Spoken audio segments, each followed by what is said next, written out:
Mama, why you sitting in your bed at night thinking about a man who don't even know you exist? Hey y'all, hey my little dears. I hope you're feeling divine and perfectly placed in your presence. What?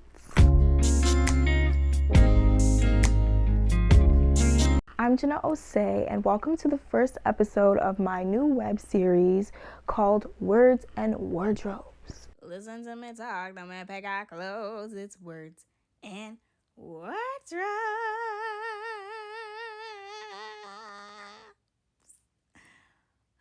Thank you. I'll come up with a better intro than that.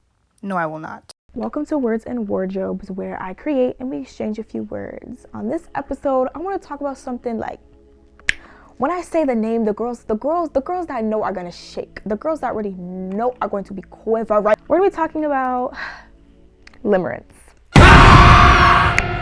It's scary, right? You're scared, because I'm scared. We're both scared. And while we talk about limerence, I'm going to be creating an order where my customer wants an earthy waist bead set, so I gotta give the girls what they want. Like, what? Let me take my rings off. Let's get comfy. Like, grab a snack, sit down, grab your notepad. Because I just know when I start getting into it, y'all are gonna be like, why are you reading me? Why are you reading my entire life? But I feel like I know a lot about limerence because this is definitely something that I catch myself falling into a lot. And I just feel like in this society, in this new generation, we're a very limerent group. We're very limerent, we're very lustful. And I feel like I don't hear enough people talking about limerence. It is a new term, but it's not like it just came out of nowhere, sister. This has been here for a long time. Like, let's talk about it. Let's talk. So for the waist beads, I'm going to be focusing on browns and greens with a little hint of purple. I don't think that I'll finish this waist bead set in this video because I take a really long time to do very simple tasks, and I just don't know why. I love to dilly-dally. I might have to change my name to Dilly of the Dallier. So what is limerence? Limerence is an obsessive, intrusive thought pattern. It's an obsession with someone, the limerent object, that you may or may not know. It can be a fictional character, it can be your best friend, it can be your best friend's man. That's a read. It's this idea of someone that genuinely takes over your whole entire mind, that stops you from literally performing tasks because the thoughts just come up and you want to enter fantasy mode. Your thoughts become their own entity, maladaptive, daydreaming. Limerence is an idealization of a person where you ignore the things about them that makes them toxic. You ignore the red flags. You ignore the things about them that make them human. You ignore their flaws. You ignore their mistakes. You ignore the fact that, sister, they don't want you. Because it's like, that's my man. No, he not. Because when you leave, girl, I'm hopping in that spot. But a symptom of limerence is ruminating thoughts. You have thoughts that, it is an obsessive compulsive thought pattern. You can't control it. It happens at the most inconvenient times, the most random times. Like, you're just trying to do your work and you have to stop because it's like, now it's time to fantasize. I gotta think about my little puka. It's just ruminating thoughts and fantasies about a person, even though there's literally no chance, no livelihood of you being in a romantic relationship with this person. Now, a main thing about limerence is the fantasies and storytelling. That is a very, very, very big component. And a lot of people be like, no, I'm Delulu. Like, I can't go to bed without thinking about this man. Sister, stop.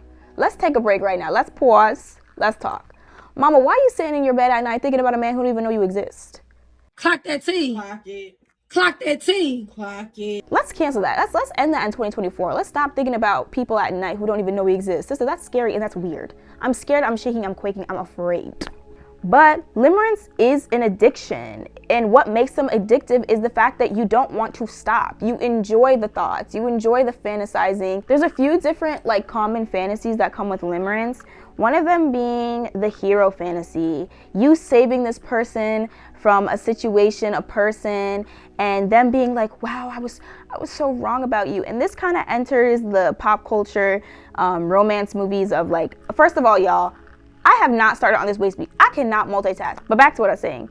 It kind of enters the romance movies of our, culture, how people see these movies and it's like, I'm here to save you. I'm here to be your savior. I'm your thing that's going to change you. And it's like, oh, I'm going to save this person and they're going to suddenly realize how amazing I am. I just need them to see. I just need them to see. And this is really unhealthy because it makes you, believe in your mind that you have this untapped potential that they just need to see. They just need to see. They just need to see. I just need to let them see. I just need to understand. And it's like you need them to view you as something special. Now, this taps into an insecurity that a lot of humans and a lot of people share, and it's that need to be special. Raise your hand. Raise your hand if you feel like it. Sister, me, sister. This is definitely something I feel like I experience the most. And it's a really toxic trait, but it comes and stems from a lot of childhood trauma of not being picked as a child, from parents, friends, family, and feeling like you need to prove yourself to someone so that they can be like, oh, I was wrong. Like, you are perfect. You are amazing. Like, I do love you. I do want you. And so this storytelling, this fantasy, it pushes you deeper into your trauma rather than taking you out of it, because now you've developed a new entity, a new place, a new being of wanting to exist in this world where you can save this person, knowing that this person doesn't see you. They don't see you. Because if they did, you wouldn't have to create these fantasies. Clock that T. Clock it. Clock it, roll that.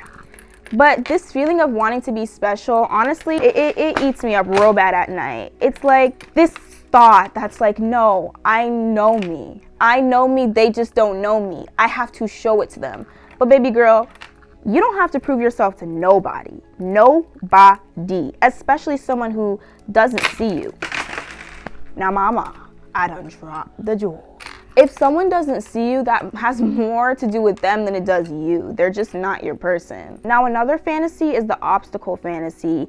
It's where there's something that's getting in between you and the limerent object, and you have to fight. You have to fight for them. You have to push through to get to what you want. The obstacle fantasy plays into flaws, whether it's yours or them. And it's like, I will get better if they just da-da-da-da. I will stop doing this if da-da-da-da. My life will be better if da-da-da-da. So they're your saving grace, or vice versa, you're their saving grace. That fantasy of like, they're for me, I'm for them. And it's like, you guys have never had a conversation in your life.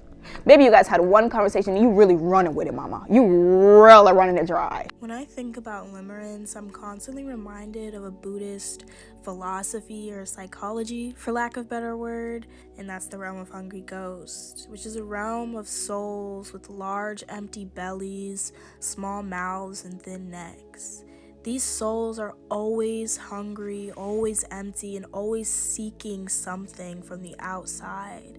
No amount of food can fit through their small mouths and thin necks without pain, and nothing is enough to fill their big bellies, so they're always hungry. These ghosts are a symbolization of addiction. People who suffer addiction are always seeking something externally. We want satisfaction from the outside. We're empty and we want to be soothed by something in the short term, which in turn is the wrong thing and never feels like it is enough.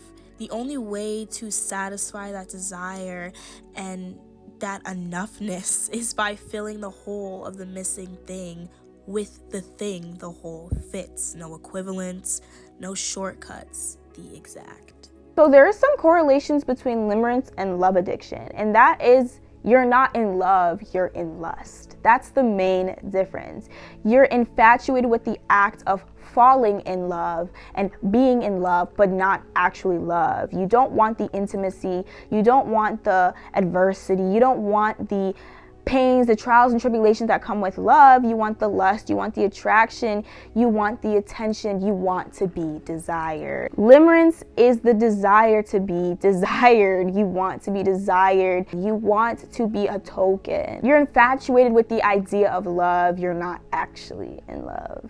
Now, the difference between lust and love, let me get into that before I go anywhere else. Lust is like the first initial stage of lust. It's that physical attraction, that the goo goo gaga stage, the honeymoon stage, where like everything they say is just like, yes, you're saying exactly what I need to say, and you're ignoring everything, and you guys are just so infatuated with each other.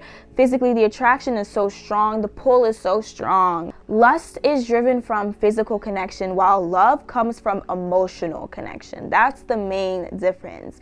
Now, when you're only in the first stage, getting to that emotional attachment and connection is like a little bit difficult because you don't get to that point. You're in the first initial stage, limerence, that stage of just everything you do is perfect. I love everything you do. Even when you ignore me, even when you hurt me, I love it. Lust and limerence is a form of self-harm and self-sabotage. And I know a lot of people don't view it that way, but it is. You're not giving yourself what you need. Instead, you're going and taking the better route, the easier route to you, because it fulfills an insecurity, you know, it fills a hole, a desire inside of you, instead of giving yourself exactly what you deserve and what you need.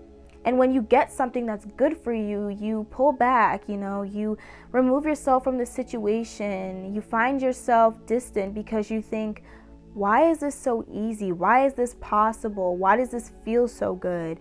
And you revert back to self-sabotaging. And that's why a lot of people who are limerent tend to jump from situationship to situationship, from person to person, because they just want that initial phase. They just want that desirable feeling. They want to be desired. They want to be felt on a one-dimensional level rather than building that intimacy and exploring that intimacy and being more than just a feeling.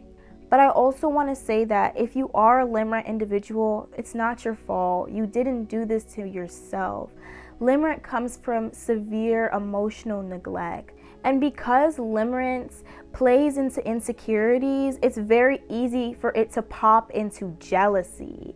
And jealousy is a normal, you know, human emotion. But what makes this so toxic is that you don't own the person, you know. There's a reason why you and that limerent object have a distance between one another. This can lead you to spiral deeper into your insecurities. So it's literally just a circle, a spiral of this endless feeling of just being depraved, but also desiring that deprivation. It is so extremely painful and exhausting to be limerent because you start to think, well, what is it about me that's not right? When in reality, it's more so, what is it that you're not giving yourself? Lust is based on fantasies, while love is based on reality. And reality is hardships, you know. Reality is working through things, having a conversation. And one way to get through limerence is genuinely telling the person how you feel. Because you need to be shut down, you need to be hurt so that you can go through the pain. And that's a thing that a lot of limerent people don't end up doing. They never really tell them how they fully feel because they don't want to be rejected. When you're in limerence, you sacrifice your standards, you sacrifice your values just so that you can feel that rush again. And that's what genuinely makes this addiction. That's what makes this a love addiction, even though it's obviously not love and it's lust. It's a fix that you need to have. That's why people tend to, you know, like I said, jump back and back and back after something ends or doesn't go how you expected it to. They use their fantasies to regulate their moods, again, making it an addiction. It's their fix. It's how they ignore their pains. When they're bored, when they're lonely, they'll go back into their fantastical entity of a world. And they'll search and search and search for the one, thinking that this one person is going to fulfill my fantasies, but they don't actually want that one.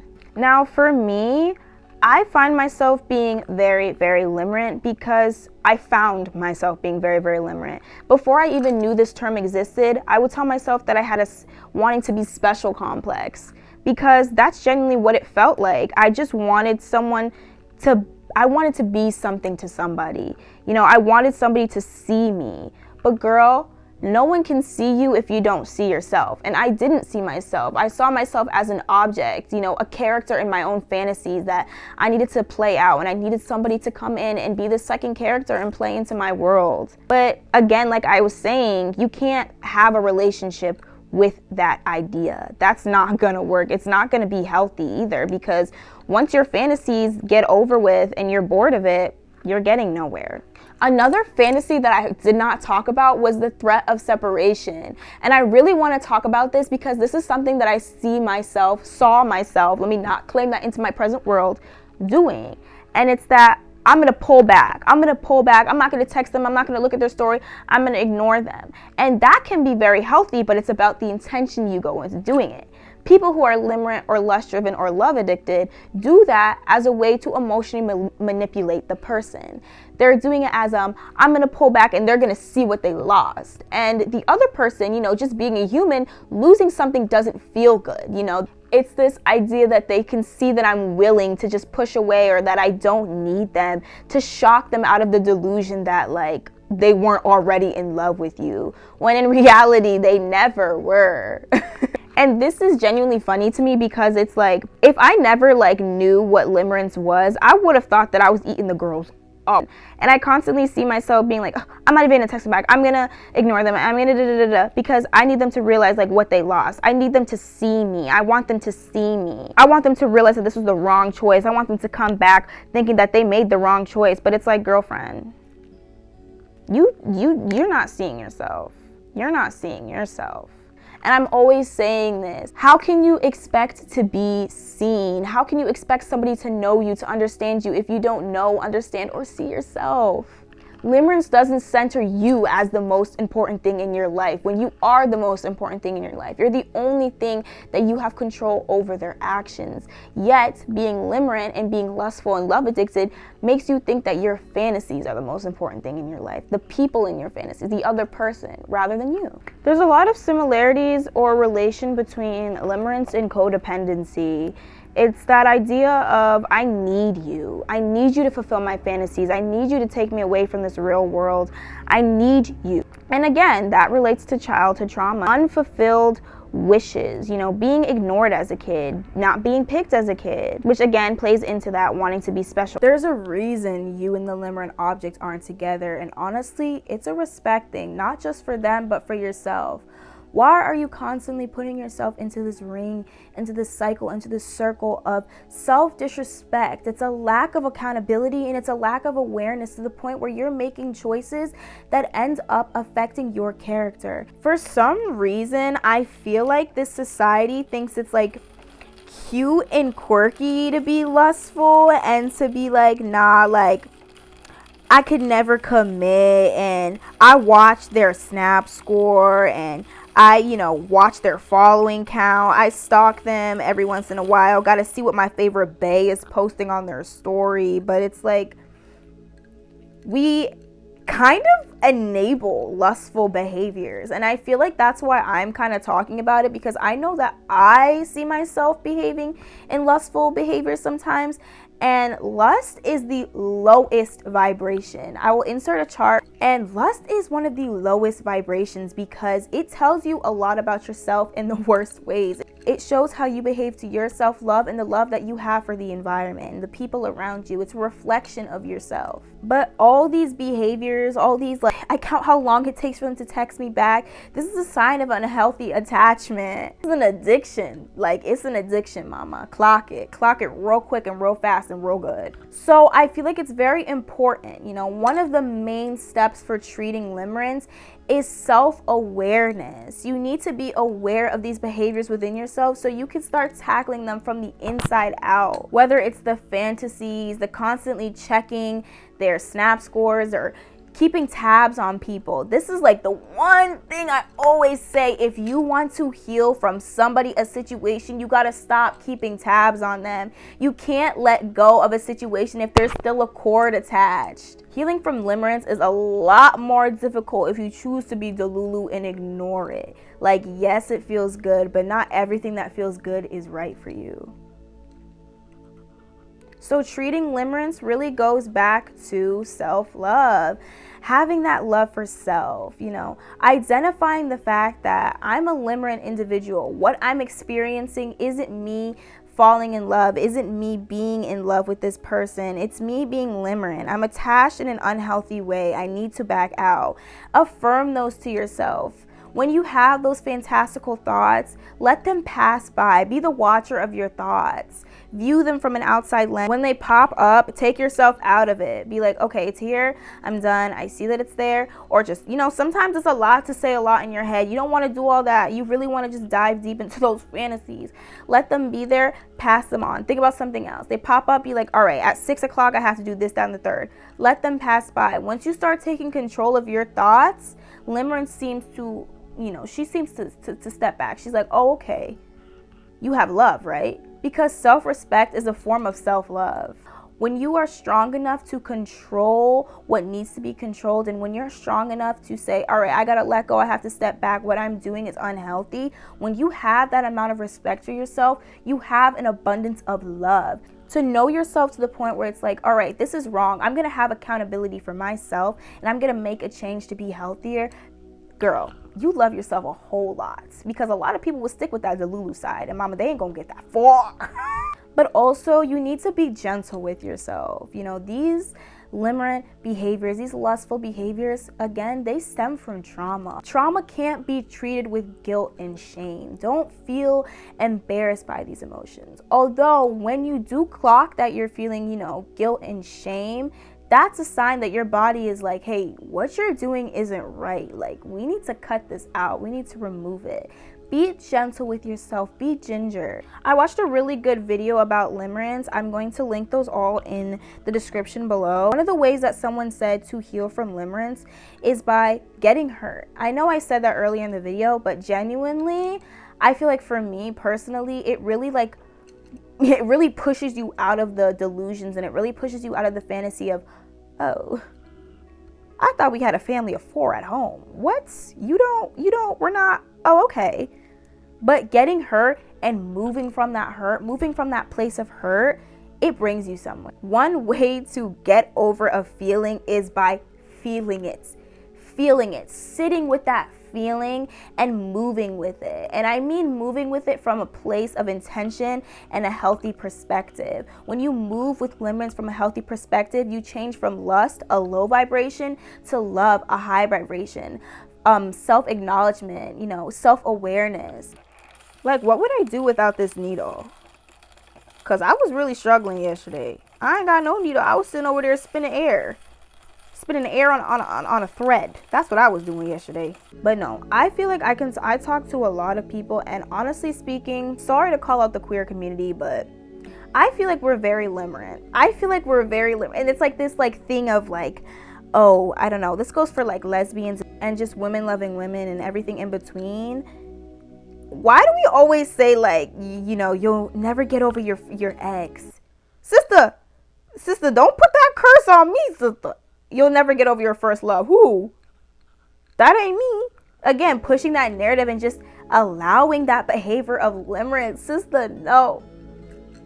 No, sister. I cast it out in the name of Jesus. Jesu Christi, not me. I beg. But really, the main way you can fight limerence is by love. I'm always gonna support and I'm always gonna stress journaling, but journaling really helps you feel your thoughts. It helps you physically see them. When you write down how you behave, maybe even writing down your fantasies and just reading it from a perspective of this is how I think and seeing it, it might shake you out of that fantastical world of wait, this is weird. Like, I'm really having this whole world created in my mind about this person who can't be with me because maybe they're in a new relationship, or maybe we were together at one point, or maybe they're a celebrity. Like, I need to get out of this. This is unhealthy. Seeing it written down physically shakes you and opens your eyes to the reality of what you're experiencing. How can you want something for yourself? How can you know that that thing that you think you desire and think you want is truly for yourself if you don't even genuinely know what you want? So I guess another form, or I guess another way to treat limerence is by writing down actually what you want. What do you actually want from a place of love? How do you want to be treated? You don't want a one-sided love. You don't want to be lusted constantly, and that shouldn't be your only thing. And if it is, let's work through why. Let's work through how I can cut this out. Let's work through what I actually deserve. To all my limerent individuals, you don't deserve this pain. You don't deserve it. You know, it might not hurt right now, but trust me when I say it's going to hurt, and you do not deserve to feel that hurt. Let's get ourselves out of this now before we enter a lot of suffering. Sister, they don't even know your middle name. They don't know nothing about you. They may physically see you, but don't you want to be seen on a cellular level, mama? Cellular, you feel that? Cellular, you know, that's deep. That's more dimensional. It's, you know, it's multi-dimensional. You want to be seen multi-dimensional, you know what I'm saying? Let's get out of the low vibrational, one-dimensional fields. Let's enter let's have a multi-dimensional love. Let's have a multi-dimensional high vibrational connection. What? Hello? Pick up the phone. When you realize that something that you find yourself doing so much comes from a place of hurt and pain and trauma, you want to do everything in your power to get yourself out of it. And I'm really, really urging you guys to do the same. And I know you can do it. Do it. If you can't do it for your present self, do it for past you. Do it for little you, hurt you, who went through the experiences and the situations that made them limerent, and do it for future you, the you that's happy and not limerent anymore and is experiencing blissful high vibrational feeling. I feel like people who don't understand themselves, you know, on really deeper levels, find themselves being very lustful and limerent and love addicted, and it's really upsetting because you've lived with yourself for X many years and you can't even know how you deserve to be loved. Like, let's snap out of that. Let's get to know ourselves. Like, hello, this is, you know, this is the moment where you're conscious. You're conscious in this existence, in this body. Let's love ourselves like we deserve to be loved in this moment. Like, we're never gonna remember that we are in this universe, this world, this moment at this exact time. So let's love ourselves. Let's love ourselves, even though we won't remember it. When this soul travels to the next body, into the next lifetime, it's going to be loved. It's going to be love. Let's give it that love, you know? Let's let it travel on a high vibrational plane. So really, just have self-awareness, be aware, and have self-accountability. But don't let that accountability turn into guilt. Don't ruminate on those thoughts that you've already ruminated on in a fantastical way. Allow them to be, and then use them to change. Use them as a form of motivation to give yourself the love that you deserve, or the love that you lacked at a time in your life. Yeah, how's she looking so far? Don't be talking about the loop-de-loop, because I think it's cute. But no, really healing and bandaging the wound of limerence is by giving yourself the love that you did not receive. The wound of limerence is from love that was not safe for you, love that was not, you know, unconditional. It came with trials, and it came with stress, it came with control, it came from low vibrational things. And now you become limerent because you want to take control over the love that took control of you. That's why the best way to heal this hurt, the best way to heal this wound, the best way to heal this pain that is aching for true love is by giving it true love. And only you know exactly the love that you deserve. The only way you can know it to the T is by going inwards, understanding yourself, knowing your whys, knowing your buts, knowing your ifs, knowing every single thing about yourself. It's okay to pull back, to go inwards within yourself. Give yourself that time. Again, be soft, be gentle. Trauma is difficult, trauma is messy. Allow that healing journey to be rickety. Allow it to be up, allow it to be down. Give yourself that space. Hold that space to heal. I genuinely had to get hurt, and I had to survive it to realize that there's love within me. That love that I have been seeking for, this love that I felt like someone else had to give me to fulfill this desire within me. It was in myself this whole time. You know, I had to be rejected of another person's love to realize that it's within me. She's looking cute, right? We gotta do something about that little dingly dongle right there, right? Oh. Hey you. So I ended up finishing the set. Here are the bracelets. So cute. I wanted it to give just extra chunkiness, you know, but still have that seashell-y, earthy, you know, esque vibe to it. Yeah. And then we got the 3 waist beads to match. Like, look at the colors, mama. Come on. And you know, I had to add my bells. You know, if you're gonna be extra, go all out. Like, what? Like, the color combination, the sound, it's just really doing it for me. Like, we got the greens, the browns, the golds, you know, it's giving chunky, it's giving chunky, it's giving. So now I want to put together an outfit that matches the bracelets and the waist beads, and I'll show them off. I want to get a good mix of like the browns, the greens, the little bit of blues, the purples. So hold on, this is not gonna do, mama. I look like I'm fresh out the bed, mama, because I am. Just threw on some makeup and said let's go. Like it's giving very much auntie. So this is what I'm gonna do. Let's what y'all think? Yeah, hold on, we need to be in better scenery.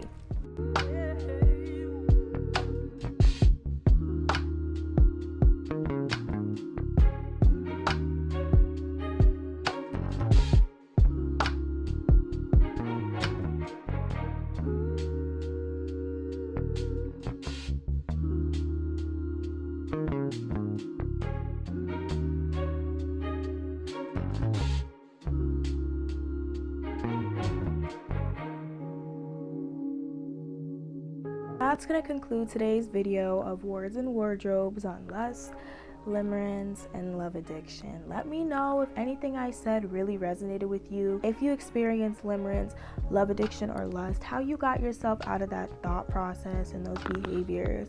Let me know if there wasn't anything that I touched upon in the comments below, and let me know your experience with these. If there's anything else you want me to talk about, also leave that down in the comments below. I hope you enjoyed today's video, and I was struggling high-key in the beginning with my needle, but we pushed it through. I hope you like my creation. Like what? I hope you like those waist beads, and if you want some of your own, check out Soul Alive Shop on Etsy. What? But I hope you like my creation, and I hope you like my words. I'll see you next time on Words and Wardrobes.